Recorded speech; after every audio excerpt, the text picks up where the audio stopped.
Dalam kehidupan, ada kalanya peran orang tua dan anak mulai bergeser. Setelah puluhan tahun membesarkan, membimbing, dan berkorban untuk mereka, suatu hari Anda menyadari ada sesuatu yang berubah. Mungkin nasihat Anda diabaikan, pendapat Anda diremehkan, atau bahkan mereka merendahkan Anda. Yang lebih parah, mereka membuat Anda merasa seperti beban. Ini sangat menyakitkan.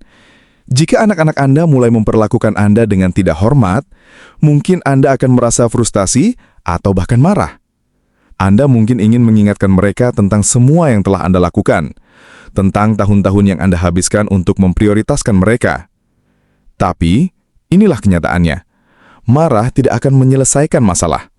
Bahkan, seringkali malah memperburuk keadaan.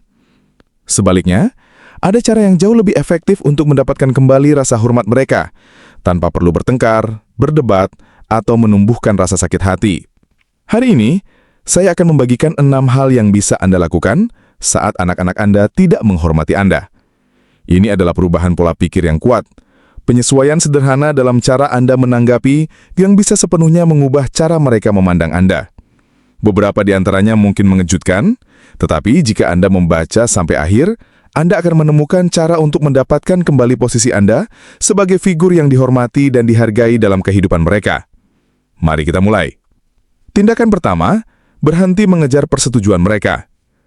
Salah satu kesalahan terbesar yang dilakukan orang tua, terutama saat mereka menua, adalah berusaha terlalu keras untuk menyenangkan anak-anak. Mungkin Anda pernah menyadari diri Anda melakukan hal ini. Anda berusaha keras untuk mengakomodasi mereka, mengatakan ya padahal ingin mengatakan tidak, dan menempatkan kebutuhan mereka di atas kebutuhan Anda sendiri, berharap jika Anda melakukan cukup banyak, mereka akan lebih menghargai Anda. Namun inilah kenyataan yang menyakitkan. Semakin Anda mengejar persetujuan mereka, semakin kecil rasa hormat yang mereka berikan. Rasa hormat tidak diperoleh melalui pengorbanan diri, melainkan melalui harga diri. Jika Anda selalu mengalah, selalu menuruti, dan selalu berusaha menjaga perdamaian, yang sebenarnya Anda ajarkan kepada mereka adalah bahwa perasaan Anda tidak penting. Begitu mereka mulai percaya hal itu, mereka akan dengan mudah menganggap Anda sebatas sesuatu yang bisa dianggap remeh. Dahulu, saya mengenal seorang wanita bernama Margaret. Ia adalah wanita mandiri yang kuat di masa mudanya. Namun seiring bertambahnya usia, ia mulai membiarkan anak-anaknya mengambil semua keputusan. Ia mengubah jadwalnya demi kebutuhan mereka, menahan pendapatnya, bahkan mengabaikan cara mereka merendahkan ia. Aku hanya ingin menjaga keluarga tetap utuh, suatu hari ia katakan. Tapi apa yang terjadi? Anak-anaknya berhenti menghargainya. Mereka melihatnya sebagai seseorang yang akan selalu menyesuaikan diri, selalu setuju, dan selalu diam. Ia pikir ia sedang menjaga perdamaian. Padahal, yang ia lakukan adalah kehilangan suaranya. Jika anak-anak Anda tidak menghormati Anda, langkah pertama bukanlah menuntut rasa hormat itu. Sebaliknya, berhentilah bertindak seolah-olah Anda membutuhkannya. Tetapkan batasan, katakan tidak saat diperlukan, dan ungkapkan pendapat Anda meskipun mereka tidak menyukainya. Karena begitu Anda mulai menghormati diri sendiri, mereka akan mulai melihat Anda secara berbeda, dan seiring waktu, rasa hormat itu akan kembali. Tindakan kedua, jangan berdebat. Beri contoh. Ketika anak-anak Anda mengabaikan pendapat Anda, memotong pembicaraan, atau memperlakukan Anda dengan tidak hormat, naluri pertama Anda mungkin adalah berdebat, mengingatkan mereka tentang semua yang telah Anda lakukan, dan menuntut mereka mendengarkan. Tapi izinkan saya memberitahu sesuatu yang akan menyelamatkan Anda dari frustasi bertahun-tahun. Berdebat tidak akan pernah berhasil. Pikirkan baik-baik. Kapan terakhir kali Anda berhasil meyakinkan seseorang untuk menghormati Anda dengan berdebat? Rasa hormat tidak dimenangkan melalui kata-kata, tetapi diperoleh melalui kehadiran, melalui cara Anda bersikap, dan melalui cara Anda menanggapi ketika orang lain mencoba menguji kesabaran Anda. Jika Anda membalas ketidakhormatan dengan kemarahan, yang Anda lakukan hanyalah mengonfirmasi apa yang sudah mereka yakini, bahwa mereka memiliki kekuasaan atas Anda. Saya mengenal seorang pria bernama Frank, seorang pensiunan guru yang sepanjang hidupnya memimpin kelas dengan penuh percaya diri. Tetapi di rumah, anak-anaknya yang sudah dewasa mulai memperlakukannya seperti seseorang yang tidak penting. Mereka mengabaikan nasihatnya, menyepelekan kekhawatirannya, dan bahkan terkadang tertawa ketika ia mencoba mengoreksi mereka. Awalnya ia membalas dengan berdebat, mencoba membuktikan bahwa ia masih pantas dihormati. Tetapi semakin ia melawan, keadaan semakin memburuk. Lalu suatu hari Frank berubah. Alih-alih berdebat, ia mulai mendengarkan, benar-benar mendengarkan. Ia berhenti mengejar rasa hormat dengan kata-kata, dan sebaliknya bersikap seperti pria yang sudah memilikinya. Ia berbicara dengan tenang, penuh kebijaksanaan, tanpa perlu menang. Perlahan, anak-anaknya mulai memperhatikan. Mereka melihat seorang pria yang tidak putus asa untuk mendapatkan persetujuan mereka, yang tidak perlu membuktikan dirinya, yang hanya menampilkan sosok penuh kekuatan. Jika anak-anak Anda tidak menghormati Anda, jangan melawan mereka. Tunjukkan kepada mereka seperti apa rasa hormat itu melalui cara Anda memperlakukan diri sendiri. Jaga martabat Anda, bicaralah dengan percaya diri, dan yang terpenting, jangan pernah merendahkan diri Anda ke level mereka. Karena ketika Anda mempertahankan diri dengan anggun, mereka akan merasakannya, dan seiring waktu, mereka akan mengikuti jejak Anda. Tindakan ketiga, lepaskan ketergantungan emosional. Salah satu pelajaran tersulit saat menua adalah Anda tidak bisa bergantung pada anak-anak Anda untuk mendapatkan kebahagiaan emosional. Anda mungkin sangat mencintai mereka, dan Anda mungkin ingin mereka mencintai serta menghormati Anda sebagai balasan. Tetapi begitu mereka merasakan bahwa Anda membutuhkan mereka untuk merasa berharga, kekuatan dalam hubungan itu bergeser. Kenyataannya, orang-orang, bahkan anak-anak Anda sendiri, akan menghormati mereka yang mandiri secara emosional. Ketika Anda bergantung pada mereka untuk mendapatkan pengakuan, kasih sayang atau perhatian, itu menempatkan tekanan pada mereka. Alih-alih merasa bersyukur, mereka mulai merasa terbebani. Mereka mungkin menjauh, atau mulai memperlakukan Anda dengan ketidaksabaran, bahkan rasa jengkel. Dan semakin Anda mengejar cinta mereka, semakin sedikit mereka memberikannya dengan bebas. Saya pernah mengenal seorang wanita bernama Helen. Ia adalah ibu yang baik hati dan telah memberikan segalanya untuk anak-anaknya.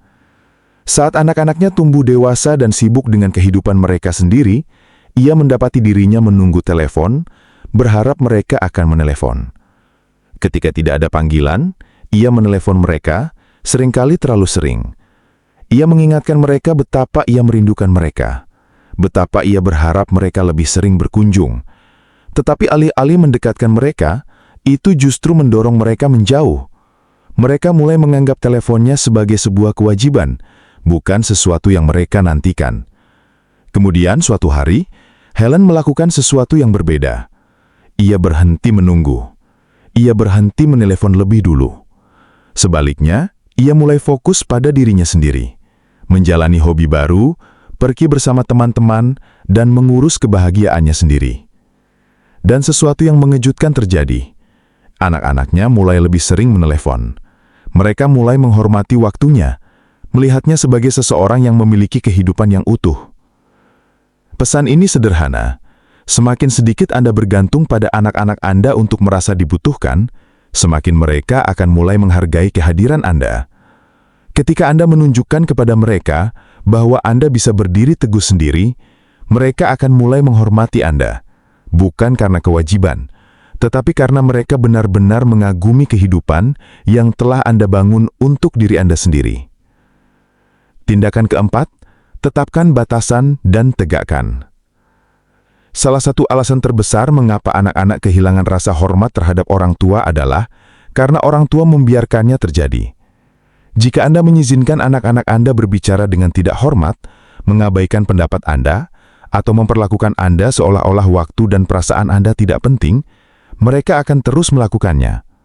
Bukan karena mereka orang jahat, tetapi karena orang-orang, terutama keluarga, akan selalu memperlakukan Anda sesuai dengan cara yang Anda izinkan. Menetapkan batasan bukan berarti memutuskan hubungan dengan anak-anak atau menciptakan konflik. Ini berarti secara tenang dan tegas menentukan perilaku seperti apa yang akan dan tidak akan Anda terima. Dan yang lebih penting, ini berarti menegakkan batasan-batasan itu ketika mereka dilanggar. Saya mengingat seorang pria bernama Robert, seorang pensiunan pengusaha yang telah menghabiskan hidupnya menjalankan perusahaan dengan disiplin dan kepercayaan diri. Tetapi dalam hal anak-anaknya yang sudah dewasa, ia kesulitan. Mereka memotong pembicaraannya, mengabaikan kekhawatirannya, dan bahkan mengkritisi cara ia menjalani hidupnya. Awalnya, ia mentoleransinya. Ia berkata pada dirinya sendiri bahwa itu tidak sebanding dengan pertengkaran. Tetapi seiring waktu, ia menyadari bahwa setiap kali ia diam, ia mengajarkan kepada mereka bahwa perilaku mereka dapat diterima. Jadi satu hari, Robert mengubah pendekatannya. Ketika putranya memotong pembicaraannya, ia dengan tenang berkata, "Ayah akan melanjutkan bicara ketika kamu siap mendengarkan." Ketika putrinya mengabaikan pendapatnya, ia hanya menjawab, "Kamu tidak harus setuju denganku, tapi ayah berharap kamu menghormati pendapatku." Dan ketika mereka terus mendesak batasannya, ia menegaskan bahwa jika mereka tidak bisa memperlakukannya dengan rasa hormat dasar, ia tidak akan menghabiskan waktu bersama mereka. Dan tahukah Anda apa yang terjadi? Mereka mulai mendengarkan. Awalnya mereka menolak, tetapi seiring waktu mereka menyadari bahwa ayah mereka tidak akan menyerah. Mereka melihat bahwa ia cukup menghargai dirinya sendiri untuk menuntut rasa hormat, dan karena itu, mereka mulai memberikannya.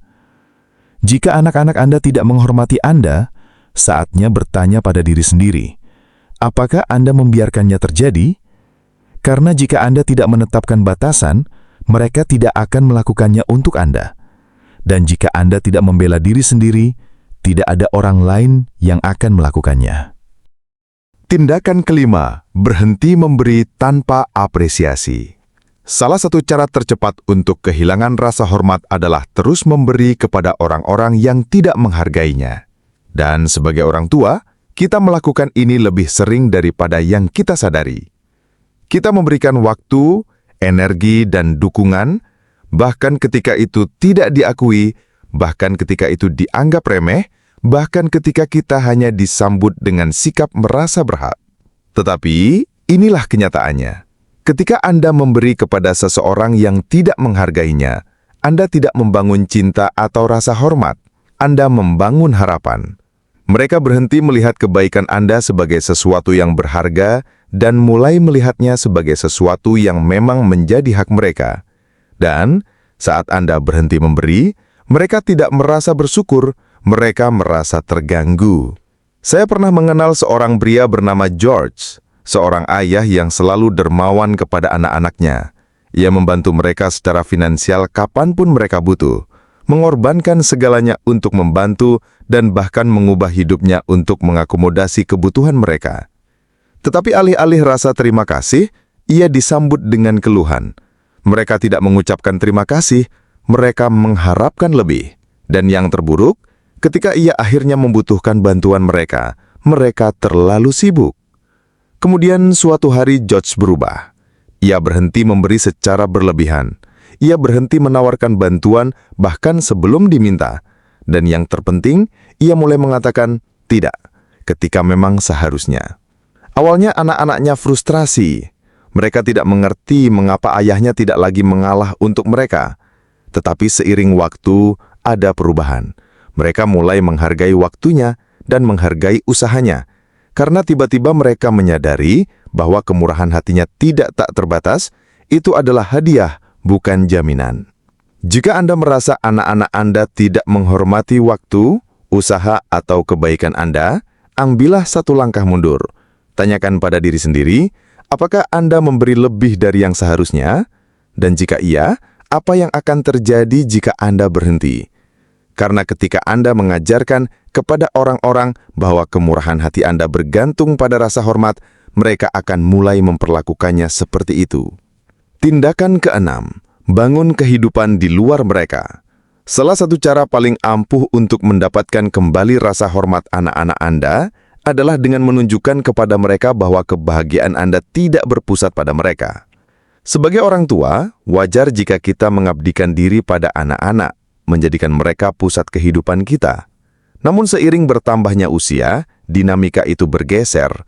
Jika Anda telah menghabiskan seluruh hidup Anda memprioritaskan mereka, mereka mungkin mulai melihat Anda sebagai seseorang yang tidak memiliki kesibukan lain.